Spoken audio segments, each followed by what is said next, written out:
प्रिय दोस्तों, मैं आप सबका सत्यवचन कार्यक्रम में हृदय से स्वागत करता हूं। परमेश्वर उन सब के लिए जो उसे ढूंढते और उस पर भरोसा रखते हैं, उनकी जरूरतों को पूरा करता है और उनके कामों को सफल बनाता है।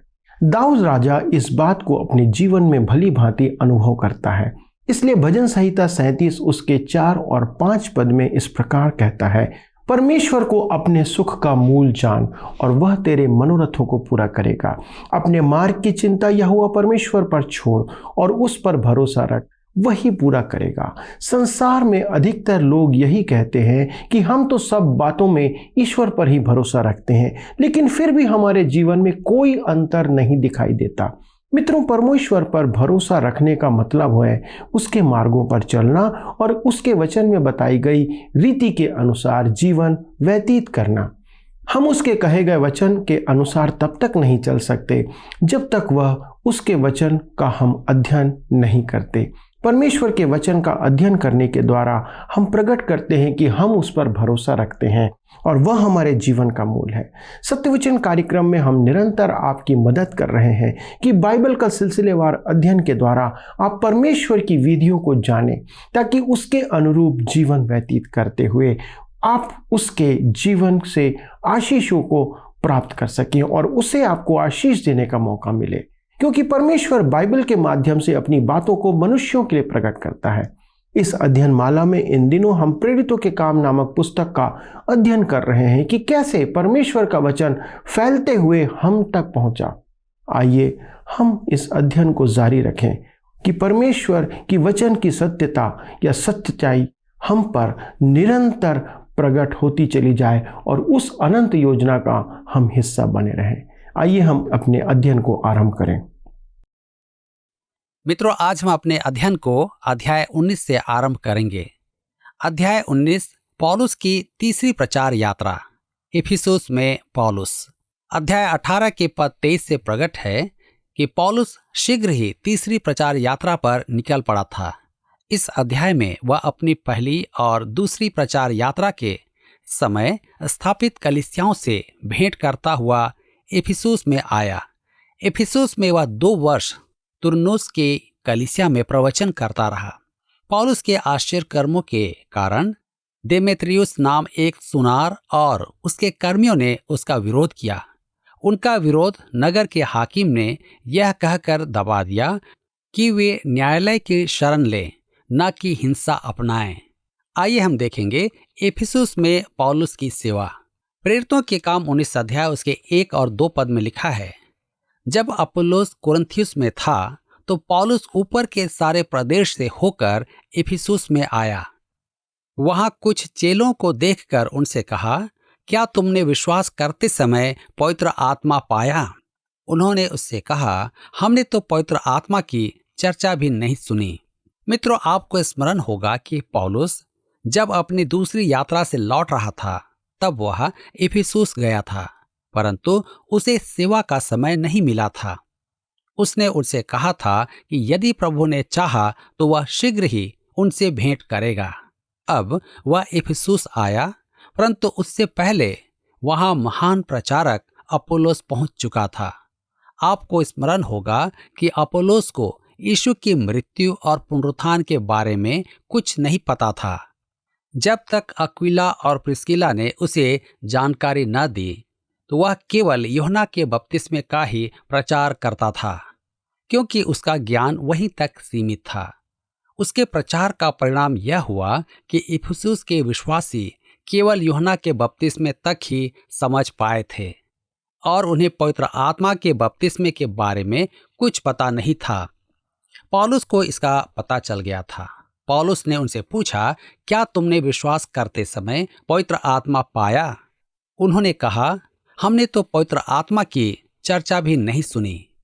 उन्हें केवल यूहन्ना के बपतिस्मे तक ही शिक्षा दी गई थी। उन्हें प्रभु यीशु के बारे में और पेंतेकोस्त के बारे में कुछ भी पता नहीं था। हम प्रेरितों के काम 19 अध्याय के 3 पद में पढ़ते हैं, उसने उनसे कहा, तो फिर तुमने किसका बपतिस्मा लिया? उन्होंने कहा, यूहन्ना का बपतिस्मा। देखिए, बपतिस्मा तो ले लिया था, परंतु उद्धार से वंचित थे।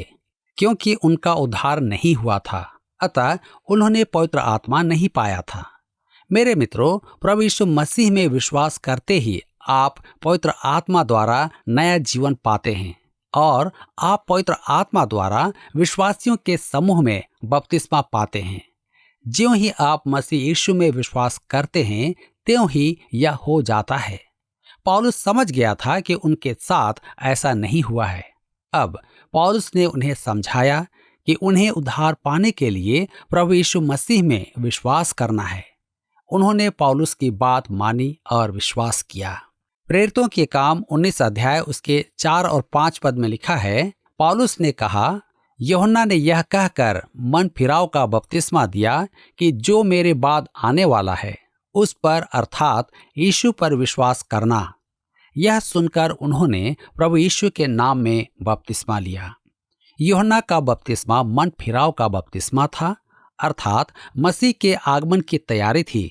अब मनुष्य मसीह को ग्रहण करके उद्धार पाता है। उन्होंने अपोलोस की शिक्षा द्वारा उद्धार नहीं पाया था, क्योंकि उसके प्रचार में मसीह की चर्चा नहीं थी। कुछ टीकाकारों के अनुसार उन्होंने अपोलोस का प्रचार ग्रहण करके उद्धार पाया और पौलुस की शिक्षा पर पवित्र आत्मा पाया। आप स्वयं यहाँ देख सकते हैं कि ऐसा नहीं हुआ था। प्रेरितों के काम 19 अध्याय के 6 और 7 पद में लिखा है, जब पौलुस ने उन पर हाथ रखे तो पवित्र आत्मा उन पर उतरा और वे भिन्न भिन्न भाषा बोलने और भविष्यवाणी करने लगे। ये सब लगभग 12 पुरुष थे। वे सुसमाचार को अन्य भाषाओं में व्यक्त कर रहे थे, ऐसी भाषा जो किसी के द्वारा समझी जा सके। एफिसुस रोमी साम्राज्य का विभिन्न भाषाओं का शहर था। वहां के नागरिक अलग अलग भाषा बोलते थे, अतः दृश्य वैसा ही था जैसा पेंतीकोस्त के पूर्व यरूशलेम में था। उस समुद्री तट पर पूर्व और पश्चिम का मिलन होता था। अब वे संपूर्ण नगर को मसीह का सुसमाचार सुनाने योग्य थे। ध्यान दें कि वहां 12 पुरुष थे। यह एफिसुस में सेवा का आरंभ था। पौलुस की सेवा का कुरिन्थ नगर में बड़ा नाम था, परंतु एफिसुस में उसकी सेवा और अधिक प्रभावशाली रही। मित्रों, पिछले अध्याय में हमने देखा था कि पौलुस एथेंस को छोड़कर कुरिन्थुस नगर में आया, जहां यहूदियों ने आराधनालय के सरदार क्रिस्पुस के पूरे घराने ने भी विश्वास किया। अन्य जातियों में भी अनेकों ने विश्वास किया। एक रात प्रभु ने दर्शन में उसे प्रतिज्ञा दी कि वह उसके साथ है, अतः प्रचार करने से वह न डरे। वहां भी यहूदियों ने उसका विरोध किया और हाकिम गल्लियो के पास उसे लाए, परंतु गल्लियो ने उन्हें यह कहकर निकलवा दिया कि उनका आरोप न्याय व्यवस्था के अधीन नहीं था। पौलुस ने बहुत दिन वहां प्रचार किया और अक्विला तथा प्रिस्किला के साथ एफिसुस लौटा, परंतु वहां रुका नहीं और अक्विला तथा प्रिस्किला से विदा लेकर यरूशलेम लौट आया। वहां अपनी सेवा का ब्यौरा सुनाकर वह अन्ताकिया लौटा। शीघ्र ही वह अपनी तीसरी प्रचार यात्रा पर निकला और पूर्व स्थापित कलीसियाओं को स्थिर करता हुआ एफिसुस पहुंचा। एफिसुस में एक ज्ञानवान प्रचारक अपोलोस पहले प्रचार कर चुका था, परंतु वह उन्हें प्रभु यीशु के बारे में नहीं बता पाया, क्योंकि वह यूहन्ना के मन फिराव के बपतिस्मे से अधिक नहीं जानता था। अतः जब पौलुस ने उन्हें उद्धार का संदेश सुनाया, तब उन्हें पवित्र आत्मा मिला। इन 12 पुरुषों ने अन्य भाषाओं में सुसमाचार प्रचार किया, जिसके परिणाम स्वरूप सब ने सुसमाचार सुना, क्योंकि वह नगर अनेक भाषाओं का नगर था। अब हम देखते हैं शैतान फिर अपना काम दिखाता है। प्रेरितों के काम 19 अध्याय उसके 8 से 10 पद में लिखा है, वह आराधनालय में जाकर 3 महीने तक निडर होकर बोलता रहा और परमेश्वर के राज्य के विषय में विवाद करता और समझाता रहा। परंतु जब कुछ लोगों ने कठोर होकर उसकी नहीं मानी, वरन लोगों के सामने इस मार्ग को बुरा कहने लगे, तो उसने उनको छोड़ दिया और चेलों को अलग कर लिया और प्रतिदिन तुरनुस की पाठशाला में वाद विवाद किया करता था। 2 वर्ष तक यही होता रहा, यहाँ तक कि आसिया के रहने वाले क्या यहूदी क्या यूनानी सब ने प्रभु का वचन सुन लिया? पौलुस को आराधनालय से हटना पड़ा क्योंकि उनके हृदय कठोर थे और वे विरोध करने लगे। अब वह तुरन्नुस की पाठशाला में प्रतिदिन वाद विवाद करने लगा। तुरन्नुस की यह पाठशाला क्या थी? यह इफिसुस की पाठशाला थी। संभवतः वहां 2 या 3 घंटे का विश्राम होता था। पौलुस ने शायद वह स्थान किराए पर लिया था और वह वहां 2 वंशज तक वचन की शिक्षा देता रहा। इसका परिणाम यह हुआ कि संपूर्ण एशिया ने, यहूदी और अन्य जाति सब ने परमेश्वर का वचन सुना। इससे हमें समझ में आता है कि उस युग में परमेश्वर का वचन कैसे बढ़ रहा था। इसी प्रशिक्षण स्थान से कुलुस्से की कलीसिया से भेंट करने से पूर्व ही उन्हें पत्र लिखा था।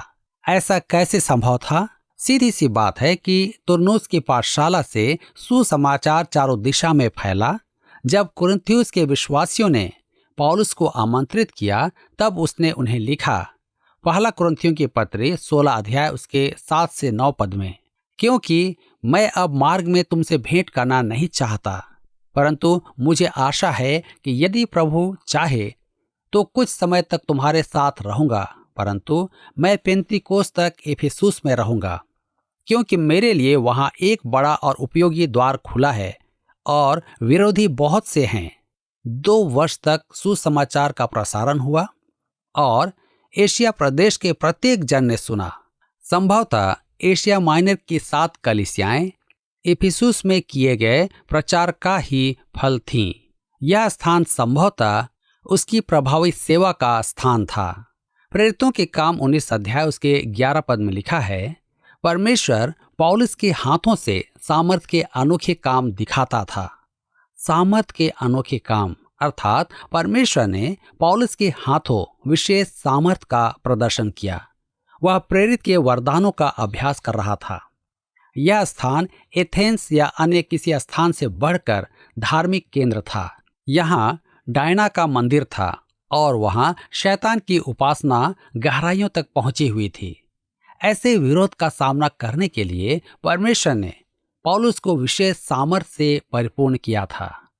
प्रेरितों के काम 19 अध्याय उसके 12 पद में इस प्रकार से लिखा है, यहाँ तक कि रुमाल और अंगोछे उसकी देह से स्पर्श कराकर बीमारों पर डालते थे और उनकी बीमारियां चली जाती थीं और दुष्ट आत्माएं उनमें से निकल जाया करती थीं।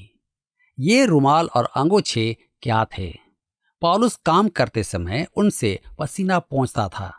याद रखें कि वह तंबू बनाता था और वह नगर उष्ण जलवायु का था, अतः काम करते समय उसे पसीना आता होगा और वह रुमाल और अंगोछे से उससे पोंछता था। वे वास्तव में गंदे कपड़े थे, परंतु रोगी आकर उसे छू लेते थे और उनका रोग जाता रहता था। उस स्थान में गुप्त धार्मिक अनुष्ठान भी किए जाते थे, जिनमें श्वेत वस्त्र और शुद्धता अनिवार्य थे। ऐसा प्रतीत होता है कि परमेश्वर उन्हें झिड़क रहा था, इस कारण वह पसीने के इन गंदे वस्त्रों का उपयोग कर रहा था। इसके द्वारा पौलुस का विशेष सामर्थ्य प्रकट होता है। जहां तक मैं जानता हूं कि यही एक घटना है जो कभी हुई हो। आज के युग में भी यह निंदा है कि कोई अपना रुमाल भेजकर कहे कि उसकी चमत्कारी शक्ति है। पौलुस का रुमाल तो पसीना पोंछने से गंदा हो जाता था, परंतु परमेश्वर उसके उपयोग द्वारा अन्य जाति धर्मों को झिड़कता था।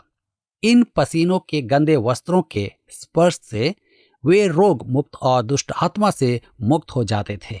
हम पढ़ते हैं प्रेरितों के काम 19 अध्याय उसके 13 पद में, जहां पर लिखा है, परंतु कुछ यहूदी जो झाड़ा फूंकी करते फिरते थे यह करने लगे कि जिनमें दुष्ट आत्मा हो उन पर प्रभु यीशु का नाम यह कहकर फूंके, जिस यीशु का प्रचार पौलुस करता है मैं तुम्हें उसी की शपथ देता हूँ। पौलुस को देख उन्होंने भी वैसा ही करना चाहा। अब एक ऐसी विशेष घटना सुनिए। प्रेरितों के काम 19 अध्याय उसके 14 और 15 पद में लिखा है, और स्क्किवा नाम के एक यहूदी महायाजक के 7 पुत्र थे जो ऐसा ही करते थे। पर दुष्ट आत्मा ने उनको उत्तर दिया, यीशु को मैं जानती हूँ और पौलुस को भी पहचानती हूँ, परंतु तुम कौन हो? देखिए, वे याजक थे और ऐसा काम करते थे। यहाँ जानती हूँ का अर्थ है पहचानना, विश्वास के द्वारा जानना नहीं। प्रेरितों के काम 19 अध्याय उसके 16 पद में आगे लिखा है, और उस मनुष्य ने जिसमें दुष्ट आत्मा थी उन पर लपक कर और उन्हें वश में लाकर उन पर ऐसा उपद्रव किया कि वे नंगे और घायल होकर उस घर से निकल भागे। स्किवा के पुत्रों ने पौलुस की नकल करने का प्रयास किया, परंतु वह उल्टा उन्हीं पर भारी पड़ा और वे अपमानित हुए और घायल हुए। उन्हें सबके सामने लज्जित होना पड़ा। प्रेरितों के काम 19 अध्याय उसके 17 पद में लिखा है, यह बात इफिसुस के रहने वाले सब यहूदी और यूनानी भी जान गए और उन सब पर भय छा गया और प्रभु यीशु के नाम की बड़ाई हुई। यहाँ आप इसका परिणाम देख सकते हैं। प्रभु यीशु के नाम की बड़ाई हुई। संपूर्ण विजातीय नगर में यीशु का नाम प्रतिष्ठित हुआ। महानगर इफिसुस पर यीशु का नाम छा गया।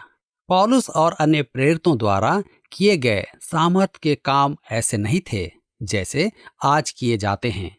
उनके महानगरों में वर्षों सामर्थ के काम किए गए, परंतु वहां की जनता पर कोई प्रभाव नहीं पड़ा। परंतु पौलुस के चमत्कारों ने इफिसुस की नींव हिला दी थी। उनके द्वारा प्रभु यीशु मसीह का नाम प्रतिष्ठित हुआ था। आइए हम पढ़ें प्रेरितों के काम 19 अध्याय उसके 8 और 9 पद। यहाँ पर लिखा है, जिन्होंने विश्वास किया था उनमें से बहुतेरों ने आकर अपने अपने कामों को मान लिया और प्रकट किया। जादू करने वालों में से बहुतों ने अपनी अपनी पोथियां इकट्ठी करके सबके सामने जला दी, और जब उनका दाम जोड़ा गया तो 50,000 चांदी के सिक्कों के बराबर निकला। आज की तुलना में इसकी कीमत लगभग 4 लाख रुपए रही होगी। इफिसुस में यही हुआ था। प्रेरितों के काम 19 अध्याय उसके 20 और 21 पद में आगे लिखा है, इस प्रकार प्रभु का वचन बलपूर्वक फैलता और प्रबल होता गया। जब ये बातें हो चुकी तो पौलुस ने आत्मा में ठाना कि मकीदुनिया और अखाया से होकर यरूशलेम को जाऊं, और कहा, वहां जाने के बाद मुझे रोम को भी देखना अवश्य है। जब ये बातें हो चुकी, अर्थात वे बातें जो डॉक्टर लूका ने यहाँ लिखी हैं, पौलुस की मनोकामना थी कि इस प्रचार यात्रा में वह रोम जाए। रोचक बात तो यह है कि वह रोम वैसे नहीं जा पाया जैसे उसने योजना बनाई थी। आइए हम पढ़ेंगे प्रेरितों के काम 19 अध्याय उसके 22 पद। यहाँ पर लिखा है, इसलिए अपनी सेवा करने वालों में से तीमुथियुस और इरास्तुस को मकीदुनिया भेजकर आप कुछ दिन आसिया में रह गया। यही वह समय था जब पौलुस ने कुरिन्थियों के नाम पत्री लिखी और तीमुथियुस तथा इरास्तुस वह पत्र लेकर गए थे। यद्यपि पत्र में कुरिन्थ की कलीसिया को संबोधित किया गया था, वह मकीदुनिया के सब विश्वासियों के लिए था। फिलिपी, थिस्सलुनीके तथा अखाया प्रदेश की सब कलीसियाएं, जिनमें एथेंस और कुरिन्थ की कलीसियाएं थीं, इसी पत्र में पौलुस ने लिखा था कि इफिसुस में एक बड़ा और प्रभावी द्वार खुला है, परंतु वहां बैरी शैतान के लोग थे, क्योंकि ये स्थान एक धार्मिक केंद्र था जहां शैतान की उपासना की जाती थी। आज हम शैतान की उपासना देख रहे हैं, तो यह कोई नई बात नहीं है। हम आगे पढ़ते हैं प्रेरितों के काम 19 अध्याय उसके 23 पद। लिखा है, उस समय उस पंथ के विषय में बड़ा हुल्लड़ हुआ। ध्यान दीजिए, उस समय कलीसियाओं के नाम नहीं थे, उन्हें केवल उस पंथ कहा जाता था। यह पंथ निश्चय ही मार्ग था जो यीशु ने यूहन्ना रचित सुसमाचार 14 अध्याय उसके 6 पद में कहा, मार्ग और सत्य और जीवन मैं ही हूँ, बिना मेरे द्वारा कोई पिता के पास नहीं पहुंच सकता। प्रेरितों के काम 19 अध्याय उसके 24 पद में लिखा है, क्योंकि देमेत्रियुस नाम का एक सुनार अर्तिमिस के चांदी के मंदिर बनवाकर कारीगरों को बहुत काम दिलाया करता था। डायना का मंदिर एक महान विजातीय मंदिर था। वह व्यापार का केंद्र भी था। वह उस युग का बैंक भी था और पाप का मुख्यालय भी था। घोर अनैतिकता वहां थी। यह सच है कि धर्म किसी भी वस्तु की तुलना में अधिक गिर सकता है। यह मंदिर प्राचीन संसार के 7 आश्चर्यों में से एक था।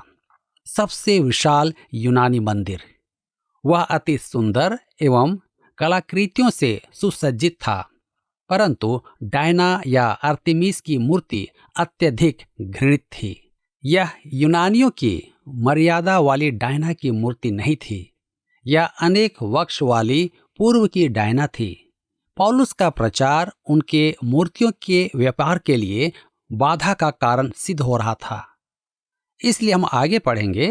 प्रेरितों के काम 19 अध्याय उसके 25 से 27 पद में लिखा है, उसने उनको और ऐसी ही वस्तुओं के कारीगरों को इकट्ठा करके कहा, हे मनुष्यों, तुम जानते हो कि इस काम में हमें कितना धन मिलता है।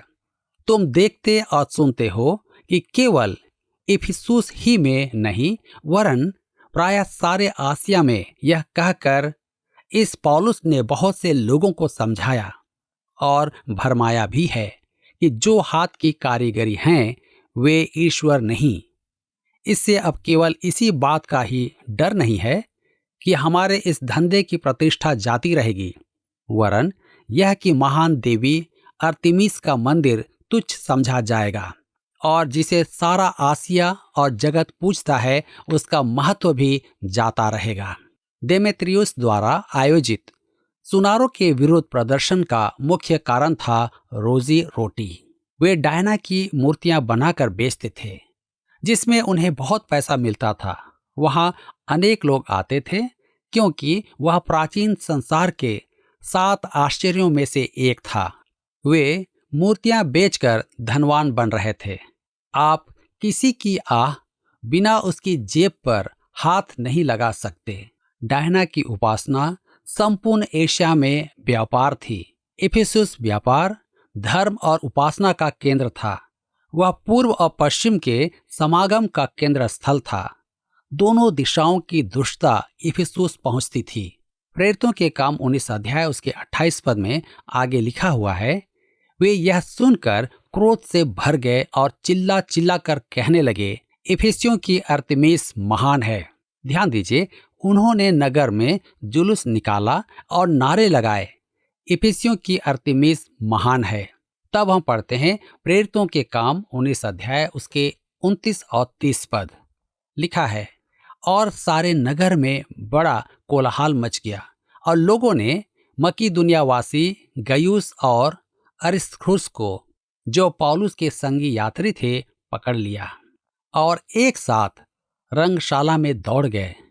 जब पौलुस ने लोगों के पास भीतर जाना चाहा तो चेलों ने उसे जाने न दिया। पौलुस तो भीड़ में दबकर मर ही जाता। उसे ऐसा एक अनुभव था क्योंकि गलातिया के लुस्त्रा में उसे पथराव किया गया था।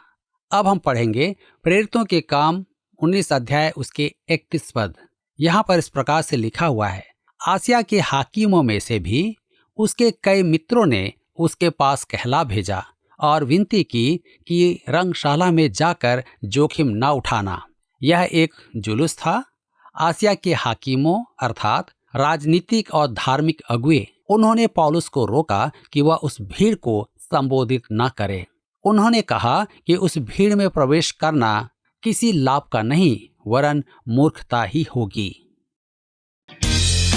क्या आपको यह कार्यक्रम पसंद आया? अभी हमें एक मिस कॉल करें और आप अगले विजेता हो सकते हैं।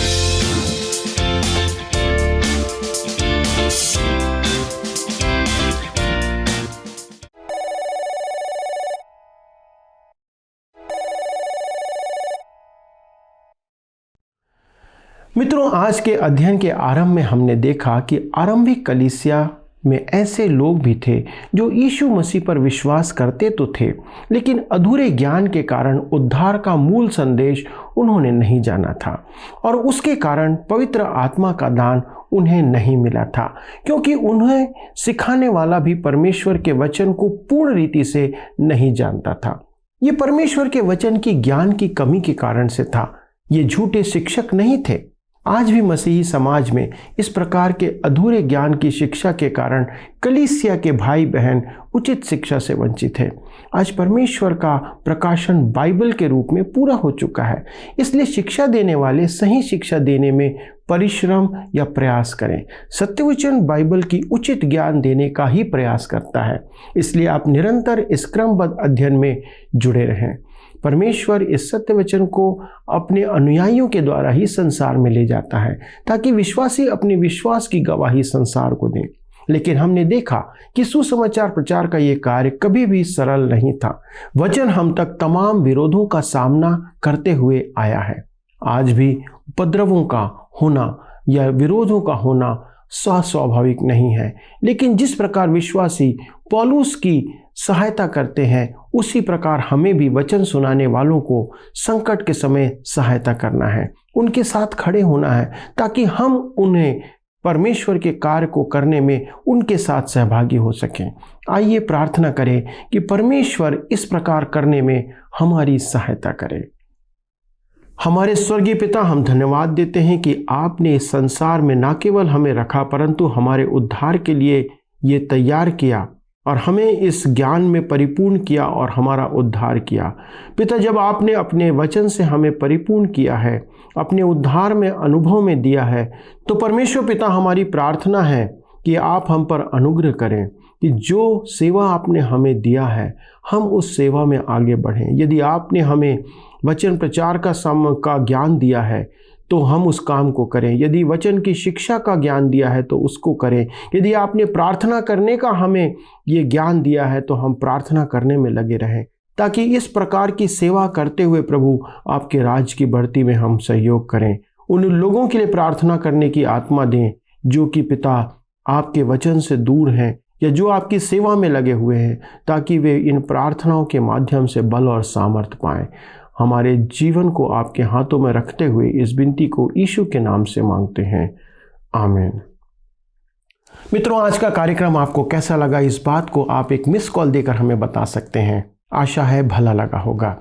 यदि आपके पास कोई प्रश्न है, प्रार्थना निवेदन है, तो कृपया हमें SMS करें या फ़ोन करें और हमें सदा आपके फ़ोन और SMS का इंतज़ार रहता है। जी हाँ, अगले प्रसारण में आपसे फिर मुलाकात होगी। तब तक परमेश्वर की आशीष में बने रहें और एक दूसरे के लिए प्रार्थना करते रहें। प्रभु आप सबों को आशीष दे। जय मसीह की।